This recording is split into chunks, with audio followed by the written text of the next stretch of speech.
আসসালামু আলাইকুম, কেমন আছেন সবাই? আশা করি ভালো আছেন, আমিও ভালো আছি। অনেক দিন পর চাচি আসে ঢাকা থেকে। চাচি নিয়ে এখন যাব মার্কেটে। চাচি বলল, এতদিন পর ঢাকা থেকে আসলাম, একটু পাবনা শহরটা না ঘুরে বেড়া দেখলে কি হয়। অবশেষে আমরা রওনা হয়ে গেলাম। আল্লাহর কি কুদরত, এক পাশে পানি আর এক পাশে শুধু বালু। এক পাশে পানি আর এক পাশে বালু মিলে আমাদের গরিবের কক্সবাজার। পানি কি সুন্দর চকচকা, কিন্তু এই ছাওয়াল ফলের জ্বালায় পানি তার নামার উপায় নেই।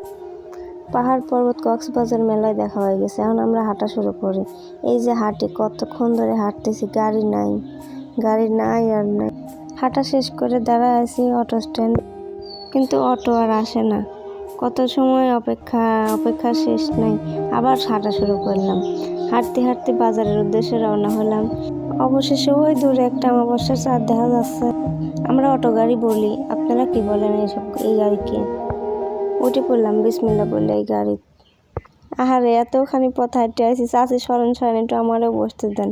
বসে রওনা হয়ে গেলাম আমরা মার্কেটের উদ্দেশ্যে।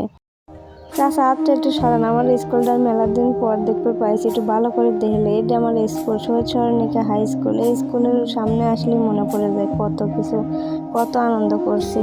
আনন্দ করতে করতে এবার মার্কেটে পাই গেলাম। এখন আমরা চলে যাব মার্কেটের ভিতরে। ওই যে দেখা যায় মার্কেট। এই যে সিঁড়ি পায়ে গেছি, সিঁড়ি দিয়ে উঠতে উঠতে এক পা দুই পা চলতে চলতে উঠে যাচ্ছি।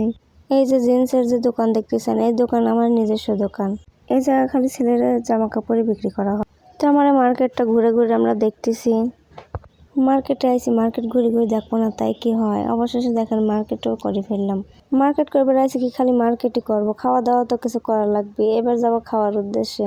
চলে গেলাম পাবনার বিখ্যাত সেই হালিম হাউসে। হালিম আমাকে যাই করলাম, মামা 2 বাটি হালিম দেন। হালিম দিয়ে গেল। সেই স্বাদ, এত স্বাদ কে? সেই স্বাদ। আল্লাহ কার কখন পরিবর্তন করে পাওয়া যায় না। এই যে হালিম খাচ্ছে, এই হালিম মামার দোকানটা ছিল একদম ছোট। বড়দের কাছে গল্প শুনি হালিম মামা নাকি এক সময় পাতিলে করে হালিম বিক্রি করতে আইছিল। এই সময় এখন দেখেন কি বড় দোকান তার হয়ে গেছে। হালিম খাওয়া শেষ, এখন আমরা গাড়িতে উঠে পড়ছি, বাসায় চলে যাব। আসসালামু আলাইকুম, দেখা হবে আবার পরবর্তী ভিডিওতে। সবাই ভালো থাকবেন, আল্লাহ হাফেজ।